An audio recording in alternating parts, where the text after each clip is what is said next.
Hello, everyone, and welcome to UNB Talks, brought to you by your UNB Associated Alumni. My name is Michelle McNeil. I'm the Executive Director of the Associated Alumni, and I'm really looking forward to spending the next hour with all of you, learning more about how we can all incorporate mindfulness into our daily lives this year. I do encourage all of you to use the chat function in Zoom to say hello to us, tell us where you're joining us from. I noted on the registration list we have people joining us from all over the world, so please let us know where you're tuning in from. And share any reactions or thoughts you might have on the topic throughout the session. You can also submit questions for our speaker today using the Q&A function. We're going to have about 20 minutes or so at the end of the presentation to do some questions and answers, and so I'll use some of the questions that were submitted during registration as well as some of the questions submitted in the Q&A function in Zoom to ask those questions. So today we are going to hear a little bit about mindfulness, what it means, some of the science behind it, some of the background on it. We're also going to take part in a little bit of practice, and then, as I said at the beginning, we'll have some Q&A at the end. So it is now my great pleasure to introduce you to our speaker today. He's a 2009 Proudly UNB Award of Distinction recipient. His name is Jason MacLean. He earned his BBA from UNB in 1999, and he began teaching yoga in 2000. He's currently the co-owner of Yoga House Studio in Rothsay, New Brunswick, along with his wife, Steph Downey.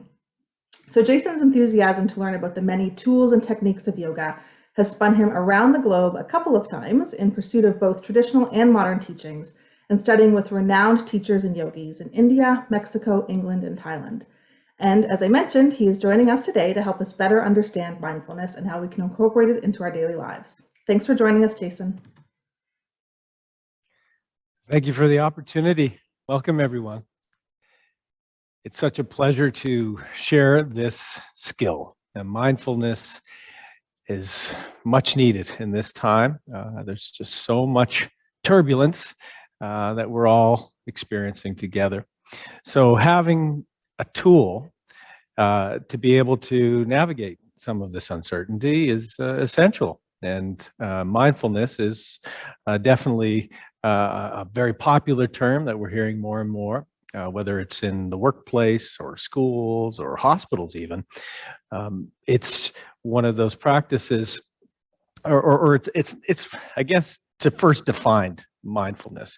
It's bringing attention to the present moment without evaluating it, without judging it, or engaging in everyday activities with the purpose of being absolutely mindful, and really attending to what you're doing and how you're doing it, and in the space that you're moving through. So it's a quality, and it's again done without judgment. So you're bringing in this awareness, this unbiased awareness to the moment that you're in. And when we're mindful, we're able to reduce stress. We're able to enhance performance.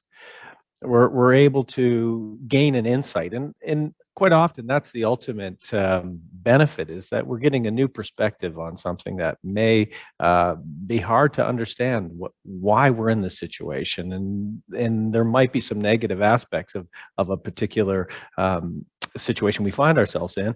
So how do we work through that in a way that's going to give us a positive end result?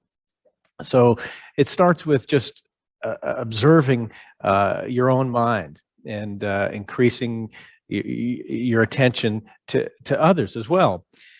But mindfulness really encompasses two ingredients, and that is, first off, awareness, and to just know and to really bring that quality of what is happening in the moment. And full awareness is to not be distracted ultimately, and to be in the present moment with the stimulus in front of you, or the object of meditation, or the object of focus in front of you. And the other part, the other ingredient, is acceptance. And acceptance, for some, is difficult. It's a difficult pill to swallow.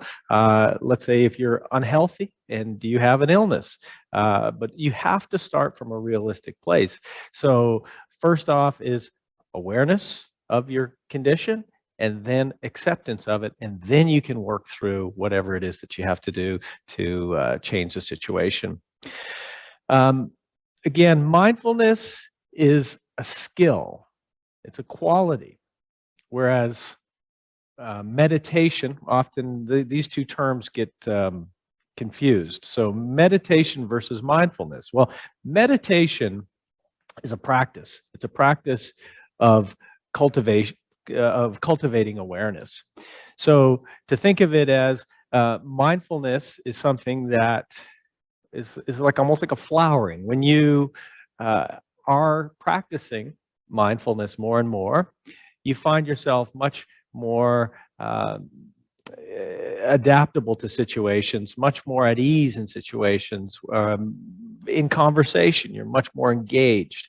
When you're eating, you're savoring the food. You're able to use more of your sensory input. You're noticing that you're even having better sleeps as you become more and more mindful. So, needless to say, it's something that you need to do. Well, not need, but you probably should consider doing on a more a frequent basis as it becomes the new normal. Whereas if you're in a heightened state of stress and and again, in today's society, there's a lot of demand on us to multitask, and multitasking would be the opposite of mindfulness. It really is partitioning all of our attention into these different slots, which diminishes our attention of the present moment. So you've probably heard the term, just stick to one thing, focus on it, and then move on to the next thing. So bringing that deep awareness to what you're doing will just bring a quality to that particular activity that you're doing or the project you're working on. And the big thing here is distraction. So distractions are inevitable, and especially with the forms of technology that we're using and the media that's so pervasive, and the constant overload of stress, especially during this time of pandemic. But these distractions can be detrimental to your health, because if you are distracted when you're trying to do something that's really important to you, it takes a significant amount of time to get back on track. And it can take somewhere between 5 to 10 minutes to come back to what you're doing after the phone rings or you get a text notification. So part of it is setting yourself up so that you can be mindful, giving yourself that little advantage, being in a space that helps you find calmness, right? So whether it's being in a particular place where the temperature's just right, or being in creating an environment where it is automatically helping you calm. So whether it's music that helps you do that, or for some it's scent, it can be diffusing oils, or we all have different things that can just help us become much more calm and also able to concentrate. So knowing what those building blocks for your concentration and your mindfulness are, and inviting them into your life, and bringing that bringing those types of tools into play. So one part of again, mindfulness is meditation. So meditation is really the vehicle to get you to mindfulness. So meditation, as I mentioned, is a cultivation of awareness. So think of it in terms of this analogy, like a garden, right? So if you've got, you want to create a garden in a forest, well, there's trees, there's rocks, there's roots. So you have to deal with these bigger, we'll say, obstacles, and then eventually you'll have the ability to plow the land, to fertilize it, to water it, and also to protect it from whether it's weeds or pests. Your mind is much like this. So when we have, let's say, something really big in our life that's stressing us out, can we just move it out of the way for a moment, just place it? It's going to be there when you come back, right? So if it is something like a health concern, right? And maybe it's not you, maybe it's someone else in your life that you're really worried about. The best way to help that person is to be healthy yourself and to be in a space that creates calm in the eye of this hurricane, right? So being able to identify what the large stressors are and how to just remove yourself from those stressors so that you can get some clarity, right? And so how to fertilize would be through the practice of meditation, creating a calming effect in the body. It's like the snow globe. You shake it up, but then it settles, right? And you get that clarity in your mind when you sit. So quite often, meditation, as we know it, is done in this rather stoic, cross-leg seated position. That's what usually that image is conjured when you think of meditation. But again, meditation isn't about a specific posture. And it really is, I liken it to a quality, like sleep, right? We don't sleep. Sleep happens to us, right? We can create an environment that helps us sleep. We can have a nice, cozy pillow and blankets and maybe a cooler room, or again, it's just all these different things that help you get to that state where you're sleeping. But sleeping is something that when we create the perfect conditions, it happens, and it happens to us in a sense, right? The same applies to meditation.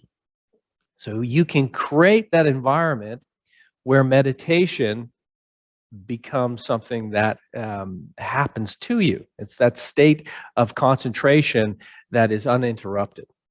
And concentration is a key part of meditation. So when we think of concentration, we think of a stream of consciousness that is applied to something.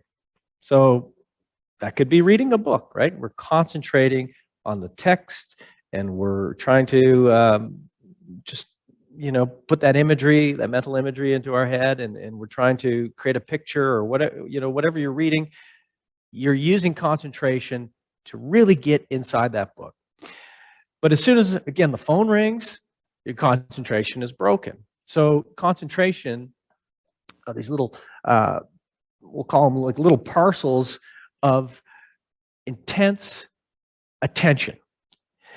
When it becomes meditation is when the interruptions are less and less, and it's this constant stream of concentration. That is meditation. So meditation often is described as becoming one with what you're doing, or becoming one with the object. So let's say you're sitting on a riverbank and you're watching the river flow. Watching the river and your eyes fixated on maybe a specific space on the river, and then you start to really embody that feeling of the river, that sound of the river. Maybe it's the coolness that you feel just by sitting next to the river, but you're becoming more and more connected to the object of meditation. In meditation, there's many different objects of meditation and many different practices. I mean, they are practiced in many different traditions, like Buddhism. Meditation is a key component, as yoga and many of those other traditions all really revere meditation, of course. And the objects of meditation change. So again, in yoga, you sometimes will use a mantra or a sound that helps you come into contact or come into connection with a sound, right? So it could be the sound of Om. It could be, maybe it's classical music that just transports you, and you're listening to it with all intention, just to use the music as an object of meditation that is uninterrupted, and that brings you into almost a heightened state of awareness, but also with this also creating a relaxing effect, right? So Meditation could be something like, well, there's meditation when you are in that fixed seated position, right? So using that type of meditation requires a lot more skill to sit attentively, and to be able to sit still requires a lot of physical strength and a lot of physical flexibility to be able to do that. So for many people, that is not the right meditation. So to know where you are at, to accept it, and then to pick the meditation practice that will help you be successful in your goal. Because it's important to have an intention when you're approaching mindfulness and meditation. And quite often, it's to gain some insight, right? I just saw an interesting question. What is transcendental meditation? And that is actually TM is a style of meditation that is used where you're assigned a mantra, right? So, and it's been used for many years, and it's very popular with celebrities. And actually my brother's a TM teacher, and you're using a mantra. You're using a particular approach to meditation that's very specific. Whereas, again, mindfulness doesn't really apply. There's not specific rules that apply to mindfulness the same. So, but the mantra is one of the key components of TM. And using that mantra sometimes repetitively, helping you come back to that place that you need to be. So, a grounding aspect to your meditation is important. So whatever it is that brings you to that present moment. For some of us, it's our child, right? We see our child's face.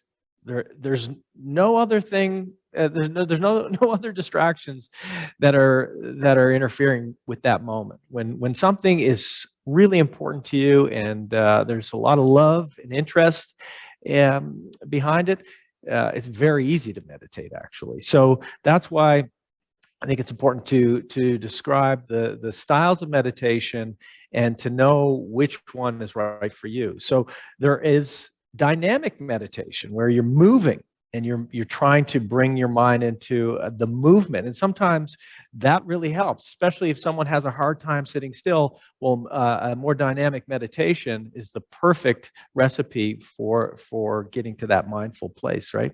So that could be walking meditation. That could be yoga. Yoga is a moving meditation, right? Using your breath, using alignment to bring you into a place of centeredness. And you hear about chakra. Can you expand on? I love this. Okay, these questions in real time, I'm excited to see these. Can you expand more on choosing objects of meditation for mindfulness? Thank you. Well, choosing a object of meditation is, where do you want your mind pointed at, right? So if it is to gain proficiency, let's say, in yoga, right? So we're going to use breath as likely as probably one of our key objects of meditation, because the breath, which I'll explain in the next chapter here, is really the quality gauge for your practice. Or it can be, if you're pretty proficient with your breath, it might be alignment. So your object of meditation might be just how does it feel physically to be in the posture. Other objects of meditation can be as specific as a very fixed point. Maybe you're looking at something very specific, and it could be a dot on the wall. That could be the object of meditation, or it can be a candle flame. This is a perfect example of a style of meditation called Tratika, where you're using the candle and focusing on the candle flame. And then part of the meditation in this style is closing your eyes when you have to blink, and then bringing that candle flame image back into your mind, holding that image until you're distracted or you really can't see it anymore, and then open your eyes, look at the flame. And that's a way of kind of training your mind to stay with that object of focus. It also is a very powerful practice for your eyes. Actually, it can be very helpful to your eyes. So yeah, the object of meditation, probably the most, I'd say the most important one, or the most used object of meditation, is our breath. So I will talk to that. But before I do, meditation, it really begins and it ends with the body. So it really involves just carving out that time to really pay attention to where you are, notice what's going on, but it starts with being aware of the body, right? So in this, your breath is life, right? In yoga, it's often referred to as prana, and prana is a word that really means life energy or life force. And the practice of pranayama is yama means to extend or to control. So pranayama is to extend the life force. It is a breathing practice. That's what pranayama really is a breathing practice.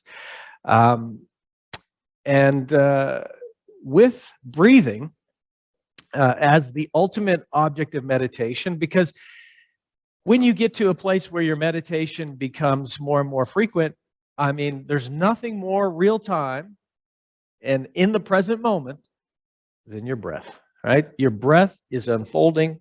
It's involuntary. It's voluntary. That's what's so fascinating about breath is again, breath. We like to think that we're breathing, but breath happens to us. We receive so many breaths in our lives, and it's what we do with these breaths, right? It's how we breathe that informs our entire body, our nervous system. I mean, our key organs, our heart loves it when we breathe properly, right? So studies continually show that proper breathing improves cognitive function, and it encourages positive thoughts. It helps reduce anxiety. So knowing how to breathe, well, you don't have to look very far. There are some studies that have been done specifically with mammals that how they breathe, there's a direct correlation with the breath rate per minute to their lifespan. So the average person breathes in a very shallow way, especially in North America, using about 10% of their lung capacity, which is a really sad fact, right? So you're using a small amount of this life force to sustain. And when you're breathing in this way, your whole body is breathing that way. Trillions of cells in your body are breathing with you. So, or trillions of cells in your body are receiving that oxygen and are really receiving the type of breath that you are essentially choosing, right, or not choosing. So, using your breath as a way to prepare yourself at a cellular level. So, breathing in a way that invites that calming effect. So when we breathe in a really short, shallow way, that, in a sense, sends a signal to our body that we're in almost a sympathetic state, a fight or flight state. We're surviving, right? Whereas I like to explain breath as, when you get to that incredible vacation spot that you love, or maybe it's your cottage, or it's just where the gear has changed, and you enter a whole new dimension, right? And what's the first thing you do when you put the car keys down on the counter? Right? It's this beautiful exhalation. It's this release. It's this feeling, right? And when you're breathing in a more shallow way, the emphasis is more on the inhalation. Especially when we're hyperventilating. And so we need to train our body to breathe in a way that creates a balanced effect. Right now, what's fascinating, like I mentioned in breath, is that it is involuntary, but it can be regulated and changed.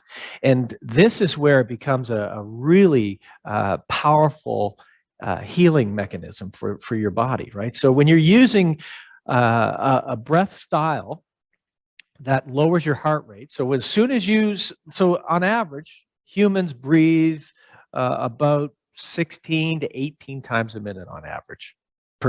That's per minute. And when you slow your breath rate down, you're slowing your heart rate down. You're slowing even your brain function down to a point where you can focus, right? So using breath, it informs your whole body. So when you calm yourself down with a deeper breath, so less breaths per cycle, you're changing your body and ultimately changing the quality of your life. Now, as I was mentioning earlier, we look at nature and we can see these really interesting, interesting correlations between, like, a breath rate of a mouse breathes 90 to 170 times a minute, and they're a lifespan of 1.5 to 3 years. A rabbit, 30 to 60 times a minute, a lifespan of 5 to 6. A monkey, 30 to 50, lifespan 20 to 30. Dogs, 20 to 30 times a minute, 10 to 20 years. Humans, on average, we're 16 to 18 times a minute, 60 to 80 years. Now, when you're in pain, your breath rate goes up. It's usually 25, 30 times a minute. This is bad. Horses, they're slower, 8 to 15 times. Then you look at whales, which are amazing. And tortoises, they're sometimes 3 to 4 times a minute, and they live more than 100 years. So that, to me, that's not a coincidence. I think how you breathe, again, informs your entire body as to how something's affecting you, right? So when you take control of your breath, you're taking control of your life. And when the breath is irregular, when it is labored, when you really have to work to get a breath, it's indicating there's a problem, right? So again, how breath works, right? There's four parts to breath. So breath is breath in. So the first thing we do when we're born is take a breath in, right? It's just it's what we do. That's how we know we're alive, right? It's taking that deep breath in. Then the second part is pausing, or breath retention. Sometimes in a more sophisticated style of breath, you're going to use breath retention. Then breath out. Now, breath out does not take any energy. And actually, it's the last thing we do before we pass, is we breathe out. And then there's a breath retention at the end. So that 4 part is breath in, retention, breath out, retention. So breathing in takes effort. It takes energy. Breathing out does not, technically. So when you breathe in, it is more sympathetic in nature. So in terms of your nervous system. Breathing out is more parasympathetic. It creates a calming effect. So when your breath is balanced, you feel physically balanced, right? So breathing in, let's say 5 seconds, a slight pause, maybe it's a second, and then breathing out for 5 seconds, a slight pause. That slows your rate. your breath rate down incredibly to less than 6 times a minute. So just something as simple as that. You can use a clock to help you do that. We are going to do some exercises, some breath exercises. And with breathing, I get this question a lot. Do I breathe through my mouth or do I breathe through my nose? And your nose is designed for breathing. Your mouth, you can breathe through your mouth, but it's not ideal. And reason being is that when you breathe through your nose, it really helps you regulate the breath, but there's a whole system where your nose helps you regulate the temperature of your breath. It all helps filter the breath, and it also when you're breathing through your mouth, you're drying out your mouth. And a lot of people who snore, quite often they breathe through their mouth, and you can try different exercises where you're closing your mouth. Some people even go as extreme to tape their mouth during the day, and that helps them concentrate on breath awareness. So breathing is probably one of the key components to mindfulness and to meditation. And we'll get into a breath practice. Actually, I think why not do it now? Let's start with a breath practice here. So if you can, just find a nice, comfortable seated position, or feel free to even lay down on your back.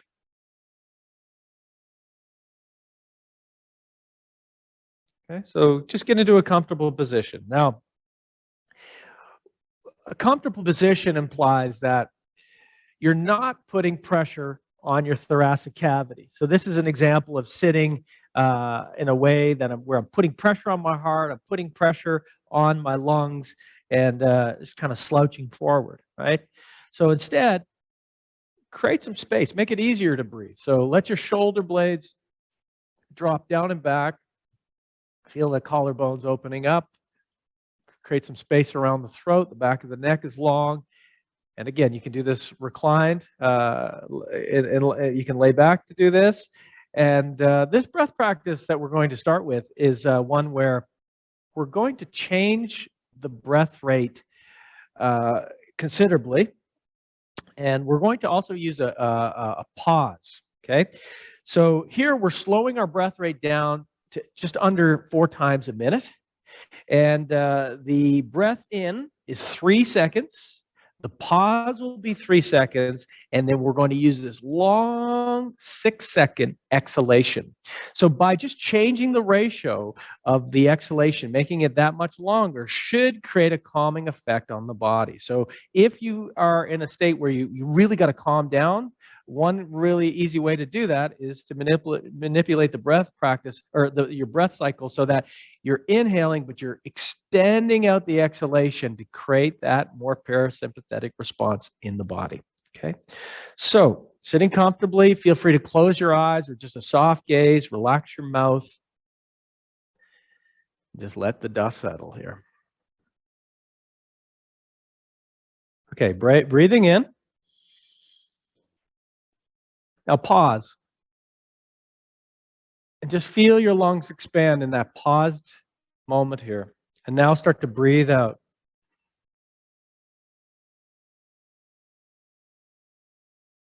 Again, breathing in. 1, 2, 3. Now pause. 1, 2, 3. Now breathe out. 1, 2, 3, 4, 5, and 6.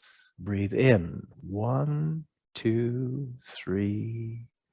Hold. 1, 2, 3. And then pause. And then breathe out. 1, 2, 3, 4, 5, and 6. Now breathe in. 1, 2, 3. Fill your lungs and hold.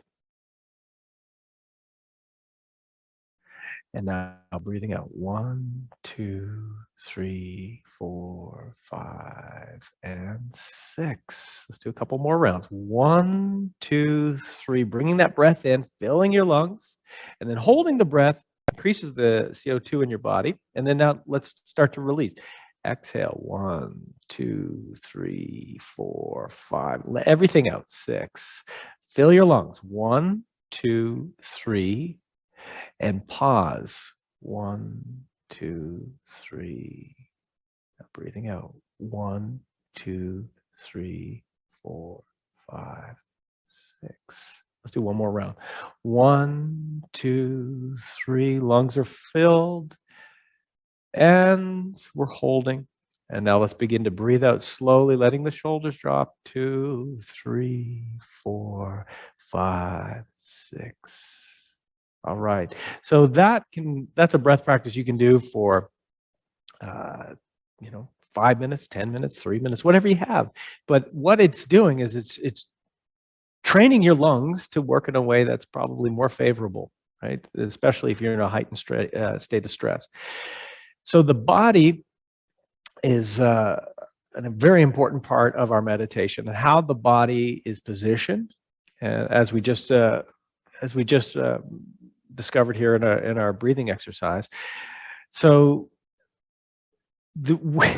in this time, especially as I mentioned, I don't even have to mention it, but there's a lot of stress going on. So where does the stress reside? And for most people, right here, neck, upper back, shoulders, right? So you're holding on to this tension. And this tension can stick with you for the rest of your life if you don't address it, you don't deal with it. And it'll eventually appear in imbalances, injuries, all these horrible things that most of us deal with. I think 80% of people have back pain, right? So that's tension, and it's a lack of mobility. And so to understand your body is essential. So having a practice, a meditation, or a stopping point where there's just absolute attention on your body. Without awareness, we can't move forward. We have to first understand what the body is saying to us. And the body does not yell. It whispers. It whispers, that little things are happening. And with a mindfulness practice, we're able to watch it happen day by day, moment by moment. But instead of waking up in 30 years realizing that our body hurts, our joints are really stiff, and we've got maybe some chronic illness, instead we're able to realize what our body needs for each day, so that we're able to address it, right? So having the ability to release tension in your body leads to relaxation. And when you're in a state of relaxation for a longer period of time, it leads to a state of bliss, a state of absolute extreme acceptance and maybe even happiness. But a state of bliss, to me, really means that you're free from the desire of whether it's material things or just desire of whether it's food or these states of desire are usually the reason for our suffering, right? So being able to practice body awareness, breath awareness, is cultivating the ideal conditions for your mind. Because if the body's uncomfortable, the mind, forget it. The mind's not going to be able to play in a meditation practice. If you're sitting on a rock, or if you're sitting, or if there's a fly buzzing around you, that might be enough to just throw everything off. So having a physical practice like yoga or like some various forms of exercise can be really helpful to creating a body that can be still. And when the body is still, you're able to listen. And with the whole idea of chakras, well, there's energetic systems in your body, and sometimes when we're able to just still the body and find our alignment, it's believed that when you line up these energetic centers and pay attention to them, that you do move into a state of bliss. And part of it is not being stuck in one particular area, right? So noticing where you're feeling tension in your body. For some of us, like I mentioned, it's the neck. For some of us, it's the heart. And this is a really important place to notice if you're holding tension there. And you want to do as much as you can to create that feeling of openness, especially around the heart, right? So when you're breathing, you can tell automatically if the body is cooperating or not.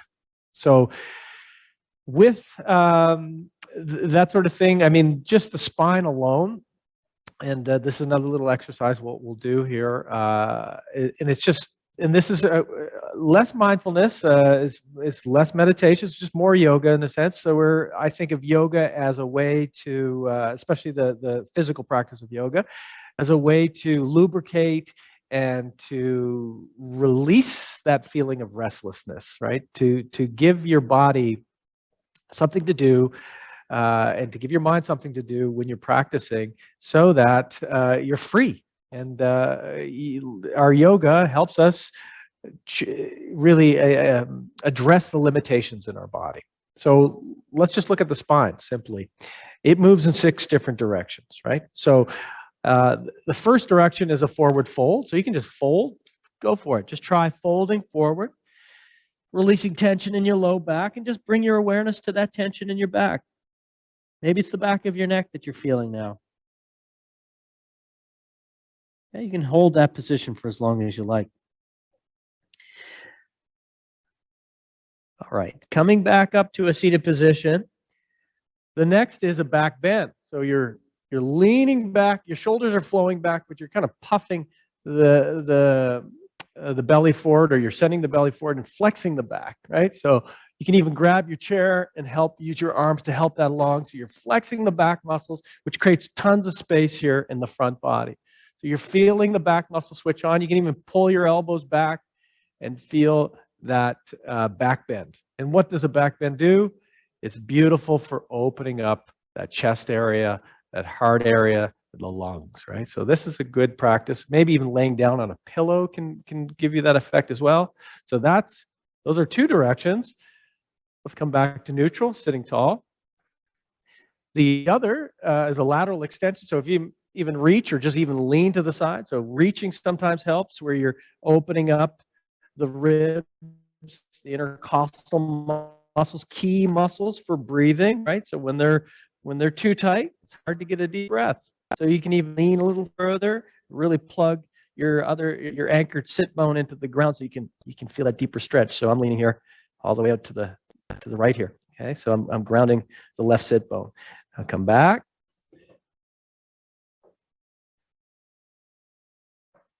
And the other arm's up.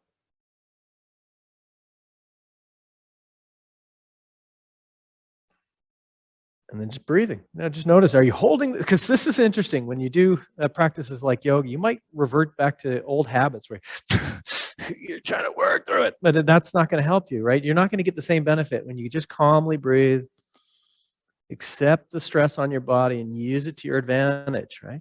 Okay, back to center. So those are 4 different directions. One that's I find especially important and helpful for the spine is twisting. Right, so twisting. So we're not twisting the head. It's more, we're going to lead the twist way down low here. So think of it like your belly has a flashlight on the front of it. You're going to just turn that flashlight to the right, anchoring your sitting bones. And you can use your arms to help this along, maybe even grabbing onto your chair, but try to sit up tall and then let the belly kind of lead the twist. And then the rotation continues up the spine, lastly to the neck. And just breathe here. Are you able to breathe fully? If not, then lighten up on the twist, because in your breathing, you're sending a signal to the body to really calm and to cool the body instead of resisting and fighting with the posture. Okay, let's go the other direction and twist. Okay, so feel that space along your waist when you're twisting. And just breathing calmly there.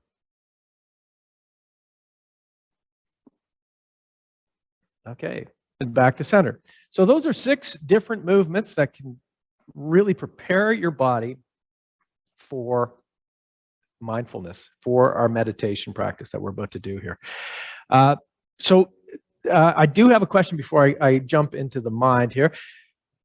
When you start, how much time should you spend during a deep breathing session? Great question. As much time as you have. I would say at least 3 to 5 minutes, if not longer, especially if you're dealing with a lot of stress. I mean, a breath practice can be just as powerful as a full moving practice, where let's say a yoga practice. Sometimes being still, paying attention to our breath is the most important thing we can do. So all the fancy movements aren't necessary for the time being. It may be just best to breathe. If you're having a hard time taking a deep breath, concentrate on breath practice and give it at least, I guess another way to answer your question is frequency. So if you practice breath, if you practice, let's say, 3 times a day, that's much better than practicing once, maybe an hour once a week. So you're better off practicing in short little bursts throughout the day, and that will give you a certain body muscle memory to breathe in a way that is optimal. I hope that answers your question. And okay, so to the mind. So the mind is the is the real obstacle in mindfulness, right? So our mind has this relationship with the past that's often in the form of clinging or craving, right? So that's the past taking over our present moment. Or the mind is also in the future, where we're adverse, we've got this aversion or this avoiding or this fear of something that's coming, this anxiety that comes. And that is our mind stuck in the future. And the future is a fictional place. It never happened. We don't know how it's going to unfold. Just like the past, our mind selectively chooses moments that just we can get fixated on, right? But it doesn't give us a clear picture of the past. It would be impossible to really remember every aspect, every moment of the past. And so what's left is the present moment. So to bring your awareness to the present moment is to first acknowledge that there is going to be sensation, right? So sensation is, as we're sitting, the most obvious thing, right? So we're going to notice the sensation of maybe tension or the sensation of itchiness, or it can be a sensation that is unfolding right now. But one thing, again, in the Buddhist practice is this concept of anicca, and really what it means is what arises will pass. So there's a wisdom behind that in knowing that no matter what happens, it's not going to happen forever. It's good. There's just it's only going to happen for a moment. But can you be with it? And it's really about being patient. And patient isn't your ability to endure or to wait for something.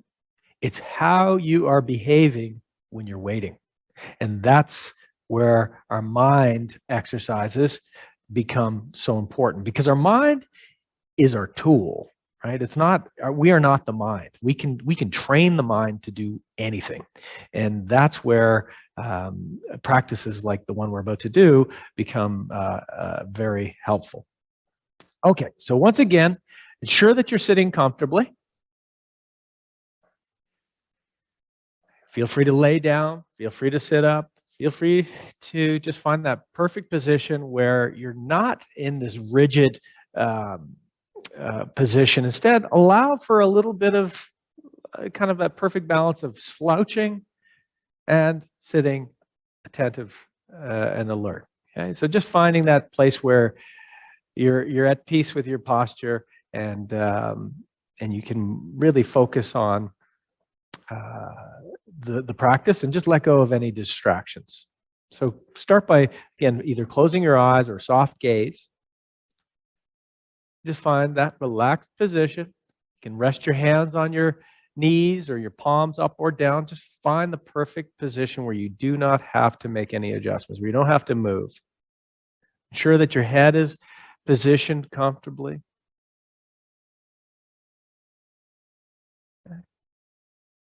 Just feel your body slowing down, settling into the posture.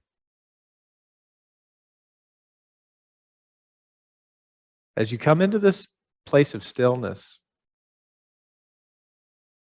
if you notice any discomfort anywhere, just observe it. If it does continue to bother you, then make the necessary adjustment. But come back to stillness as soon as possible. Now take a deep breath. And as you let go of all the worries and the distracting thoughts, and allow your mind to relax completely. Follow the sound of your breath, that easy rhythm of your breath. Allow each breath to flow through your nostrils like a rolling sea wave.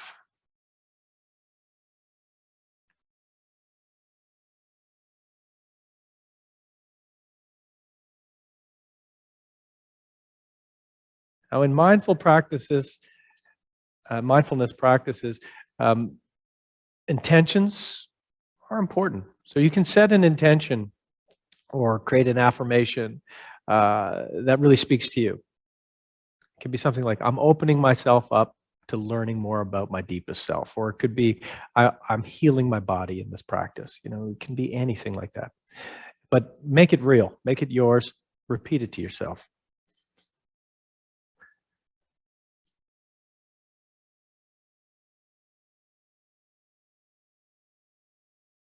Now become aware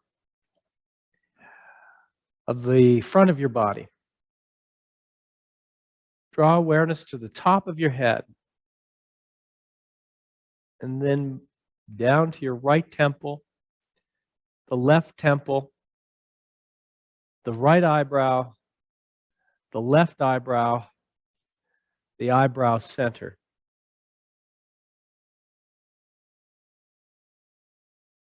The right eye and eyelid, the left eye and eyelid, the right cheek, the left cheek, the right nostril, the left nostril.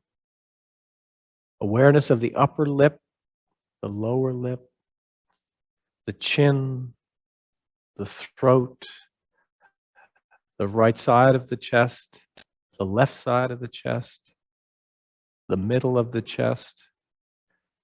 Awareness of the navel, the abdomen, the pelvis, the pelvic floor, the whole right leg, the whole left leg. Awareness of both legs together. The whole right arm, the whole left arm, both arms together. The whole back body, the whole front body. And now the whole body. Awareness to your breath. Feel the gentle rise and fall of your chest, your rib cage, your abdomen. And with each slow breath, just feel the nourishing energy of the breath flowing through you. Visualize the front of your body, that space between the navel and the throat, and just visualize with your breath it rising from your navel to your throat, and with each exhalation just slowly descending. Just go on listening to the sound of your breath, sounding so much like the ocean. Just purifying your body, your mind of any stress, washing away any unnecessary tension in your body.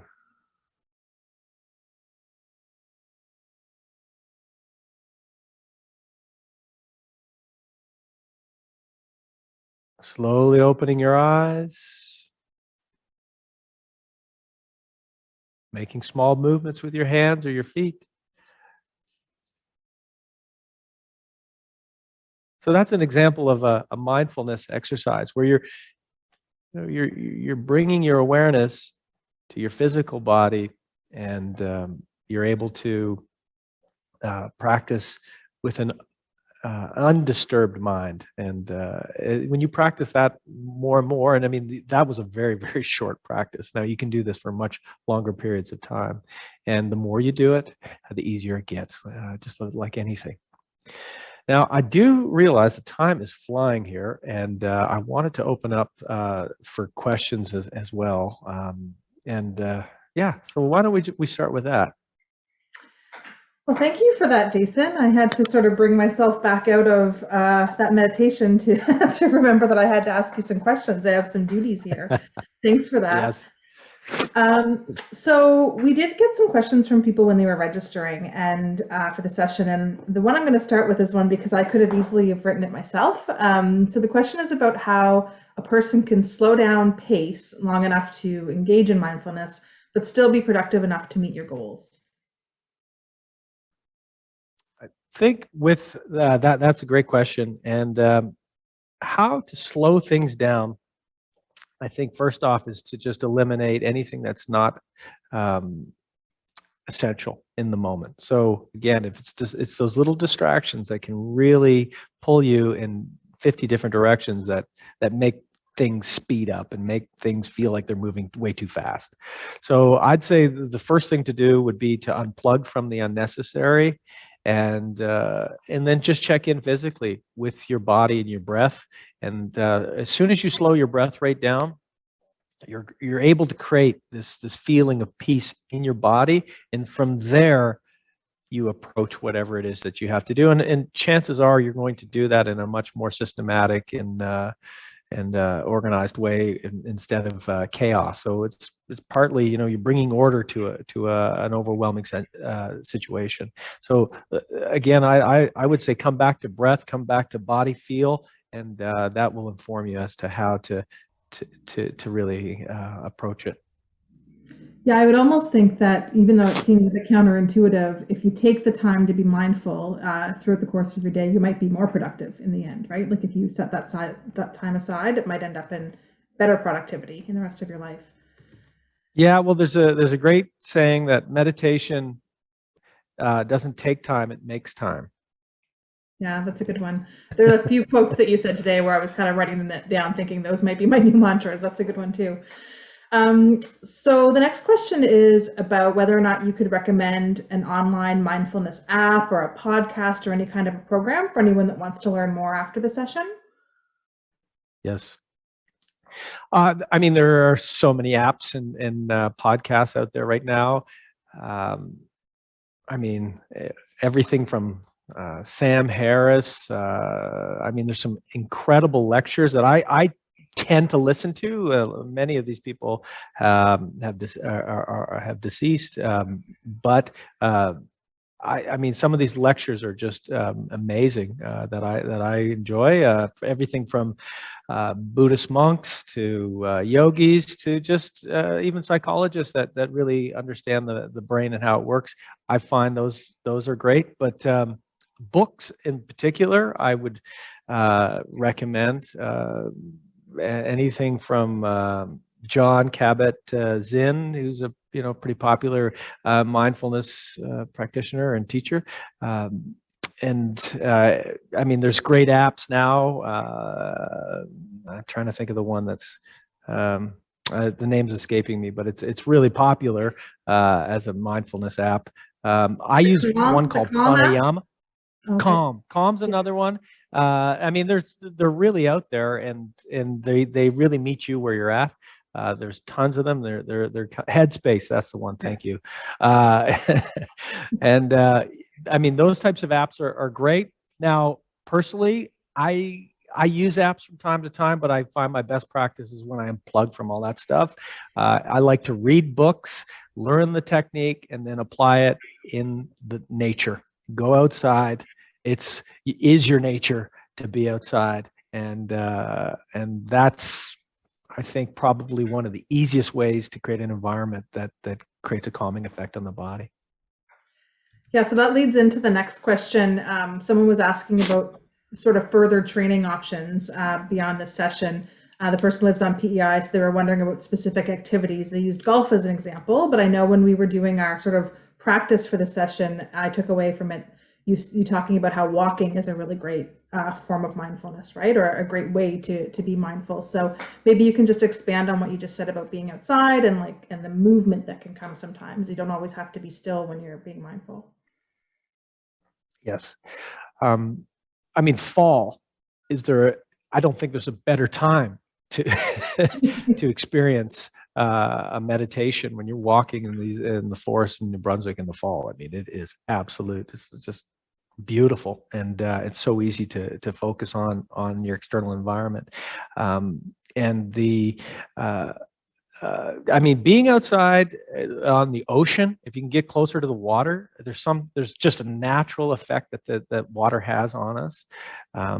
Listening is an incredible meditation. Is going to improve your life. I mean, we're so focused on being understood and heard that I think listening is a lost art for many of us, where we can just meditate and listen and really try to compassionately understand what someone is telling us. But as a practice, I can't think of a better one than mindful eating. And I had the experience of doing this practice where you would eat, let's say, oatmeal, right? You'd eat your oatmeal, take a bite, put your spoon down, put your hands on your lap, and chew for 60 seconds. And I have this CD, and every 60 seconds, a little bell goes off. And I eventually built up to a 90-second chew. And I mean, I won't get into all the benefits because they're endless, but eating in a mindful way also creates much easier digest. It's much easier to digest your food, and also you've got this feeling of gratitude when you're eating instead of just wolfing it down. It just increases the quality of the food that you're eating and its potency. So yeah, that's I'd say probably one of the most important mindfulness exercises you can do is to eat in silence in the morning, especially, and that really prepares your body for the food that you're receiving. That's so interesting. It's so counter to our culture right now, right? Where you're trying to eat on the go and all that. We're all so busy. So it's interesting to hear that perspective about mindful eating. I would also say, I know in New Brunswick, we love to hate on the winter, but there's not much more peaceful than being out in the woods after a fresh snowfall, just in terms of the calm that you can feel. So I know your love for fall there, Jason, but winter can do it too. Yeah. Oh, absolutely. A snowfall. If you dress warmly and you're sitting in a really great spot. I mean, I just saw Pete Stoddard jumped off, but he's a good example of someone who's outside enjoying winter, embracing it, and meditating, being at one with it. And it's those types of practices that make us appreciate our environment so much more. And when we start to have that feeling of gratitude, we're able to also give back, right? When we feel connection to things. And I think right now, many of us are in a state of disconnectedness, and it's a really painful place to be. And we're much more connected than some of us might realize. And that's important, just to remember that you can't feel gratitude and desire at the same time. So mindfulness is just being grateful. Yeah.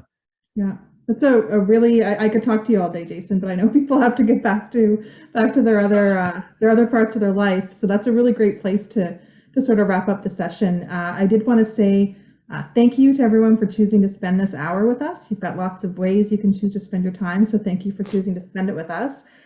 Thanks to the team in the Alumni Office for organizing another great session.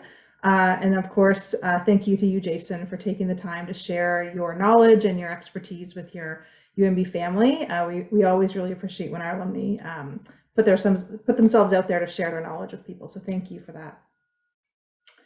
And we did have a request to share some resources after the session. So we'll touch base with Jason to see if there's any particular things he wants to share with you in terms of links or podcasts or anything like that. We'll see if there's any resources available. So just to wrap up again, thank you all for joining us. I do encourage you to check out our website, unb.ca/alumni, to see other programs you can get involved in, whether it's future webinars or our podcast, our book club. We're reading a great new book right now. We've got lots of programs if you want to join us. And finally, thank you to our Affinity partners, TD Insurance, MBNA Rewards, and Manulife, who make all of our programming possible for our alumni. Thanks, everyone. Have a great day. Thank you.